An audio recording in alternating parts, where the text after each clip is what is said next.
As always, here at BrickTsar, our problem of organizing is we keep getting more stuff. And so I got a couple of packages. This is one that was ordered while we were filming the most recent A Full podcast. So we're going to talk about this. And hey, I'm Jabbo. Welcome to BrickTsar, your home for vintage Lego. And this will all be vintage in this video. So this book, I've seen this online. I didn't really know what it was because I didn't read the descriptions. And it came up as a result of a question that was left on the A-Fool podcast from a few weeks ago, and then we talked about in the most recent A-Fool podcast. But on page 168, there is an architecture set that was a family gift only. So it's one of these things like, is it in the vault? And if it was in the vault, is that the one that you would want to steal? So it's one of those crazy, obscure Lego sets that now we all want, but nobody will ever be able to get it because it was only for family. It's Edith's house, and I'll put a picture of it up on the screen from this book. So that's why I bought the book, but I actually did start reading it, and this is about the history of Ole Kirk Christensen and his family, and it's a lot of details received from Kjell Kirk Christensen and why his name is spelled differently. That was my microphone. But yeah, it's the Lego story, how a little toy sparked the world's imagination. And there's a little pamphlet that Lego made in the 70s or late 60s. It's called The Lego Story. I think it was late 60s. And I gotta move this chair. This is bugging me. And I ordered this book from eBay, from a Goodwill site, with the only thing they had was a stock image, and I'm like, wouldn't it be crazy if I just got that pamphlet? So then I got worried. So then I went on Amazon. This is only like $21, $22 on Amazon, hardback. So I bought this on Amazon, and it's going to sit in the bathroom until I'm done reading it. So yeah, and it actually talks a little bit. I kind of skimmed through it. It talks a little bit about Kittycraft, and it's kind of there's a little bit of irony there. Because one of the things that Gottfried was worried about was that who is the father of Kjeld and the son of Ole, was people were copying them, but then he did recognize the I don't want he didn't use the word hypocrisy, but the hypocrisy of that now they were copying Kittycraft. Which they 100% did. I mean, you can say things like, well, they improved it with the patent, and I never realized how much was involved in coming up with different ideas for the patent that improved the clutch of the brick, which was a major change. But the bricks themselves, they were direct copies of Kittycraft for almost a decade. So, actually, over a decade. There were some minor changes because I know it was 1958 when the patent came out, and they started printing those Kittycraft parts in the 40s. So,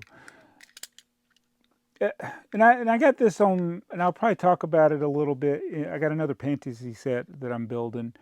I've gotten a lot of snarky comments on those videos, and I might have been one of those snarky people at one time.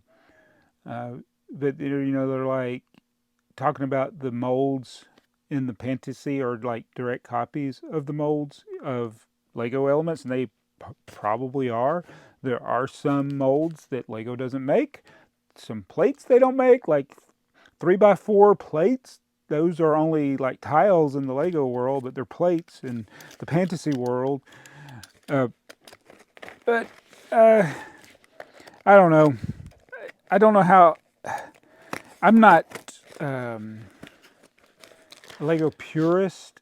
I don't think anybody really is a Lego purist, but I don't. I think it's like model trains. Like everybody's trains got to run on the same track, and there's a lot of things that you got to do that are similar. So something like the minifigure, I can see where Lego. That's something that Lego should hold on to for their copyright. But the brick itself and plates, it's like You know, the patent's long run out, so people can make copies of those. All right, so this is a Bricklink order, and it's just tipper truck parts, so there's nothing special here, except they had one listing, and I was confused about what this is, because I'm buying the windshields for the tipper trucks. But this listing was a windshield, but it showed all these other elements. And I'll put it up on the screen, and I'm like, am I getting all the elements, or am I just paying 8 times the cost of your other windshields? So I don't know. So I said, I'll risk it. I'll go ahead and do that. So we got the wheels, the 1x wheels. We got 2x wheels. We got yeah, these are vintage elements. It's the 1x2 Technic brick that's got the ridge in it. These are for the Spirit of St. Louis was it. This was before Technic. These are the 1x2 bricks with a hole before Lego did Technic. And we got 4x10 plates. And then here is, yeah, it's just, I basically just got one windshield. So dude, the guy, there's the one windshield. So these are, yeah, I just got one windshield. So why did you, I'm not mad, but it's confusing. You showed a picture, and then in your description, you described all these parts. Why didn't you just show a picture of just the one part that you were listing? So that, yeah, I had a feeling it would just be the one windshield, but why do the pictures of all these other things? Is like too lazy to take a picture of all the different things you're listing, and there's nothing about this. It's just a little clearer than the others, so it's a little better condition than these. These are more foggy. This one's more clear, and maybe that's why it costs more. But yeah, this is just list it as a windshield. Just put a written description. The picture was very confusing, so I'm not mad. It's just I was curious, and my curiosity was rewarded with less. I would rather have gotten all the parts that were in the picture. So yeah, it's just as a general rule, you should, if you're listing something, whether it's on eBay or Bricklink, don't show a picture and then say you're only getting this.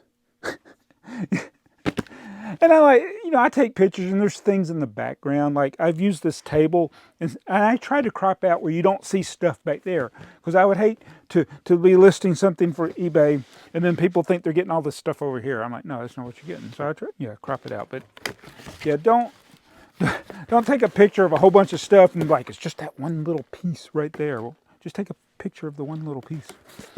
All right, so this is an eBay purchase, and there should be no pieces.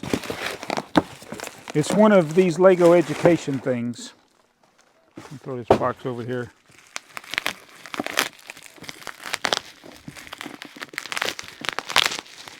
I like these little storage containers for the Lego education stuff. Oh man, this thing is very faded. So it's Lego DACA Simple Machines Activity Center. Nobody actually really wrote on it, but man, it is really faded. I wonder if this should have been more white here. That's white, that sticker is, but it says 9603. So we're going to open this up. I even put packing materials to keep everything from sliding around in there. But basically, I just paid way too much for this container and a whole bunch of cards. So these are the activity cards for this thing. I'll have to look at the inventory. I have no idea. I didn't even really look at the listing that close. Flexi Lexi. So it's just little cards like this. Using a Lego set, build a cart which can be powered by the wind. Using a Lego set, build a vehicle powered by a balloon. It's Balloon Day! There's some horses. See if there's anything particular. Something smelly. There's a ship. These aren't that interesting. Oh look, there's a bulldozer. I collect bulldozers. So using Lego set, build a warning system that can raise and lower danger and all clear signs one at a time. Build a better mousetrap. These are really not that great. But Technic. These are Technic-based cards. It's got to be something very interesting. Benito Circus. There's a cat scratching a door. Cat scratch fever. So the back says something, and then the picture is just some artist renditions. Oh, here we go. Here's some more cool things. This says 1031, so I think there's things that didn't even go in this set. Again, I don't know what activity books all should be in there, so I'll have to look. Hopefully somebody's got a good inventory. But you got these simple machines. That's 1031. There's a whole bunch of 1031s. Oh, there's a mixer and a helicopter. Shows how to build a helicopter. Mitsubishi car. Tipper truck. Ooh, a train. That's pretty cool. The monkey. Shock the monkey. Oh, bulldozer. Bulldozer. Bulldozer. Crane. They'll need a crane. Mixer. So that's 1033. I don't know that these would have gone with the thing that I got. There's another train, but there's focusing on the little luggage cart. It's a clock. So all kinds of activities. See if I can find anything more interesting. And there's a ton of cards in here. It's about to fall over. So not all these, yeah, some are duplicates. Go-kart. And then more of these types of cards. Oh, an ironing board. That's exciting. It's one thing we need is a full-scale Lego ironing board.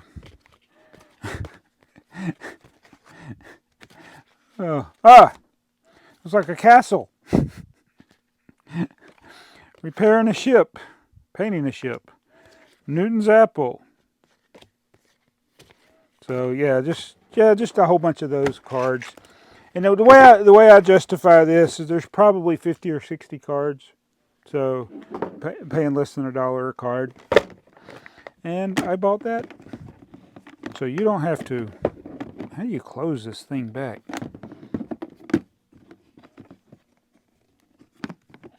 There we go. There we go. All right, so that's my haul.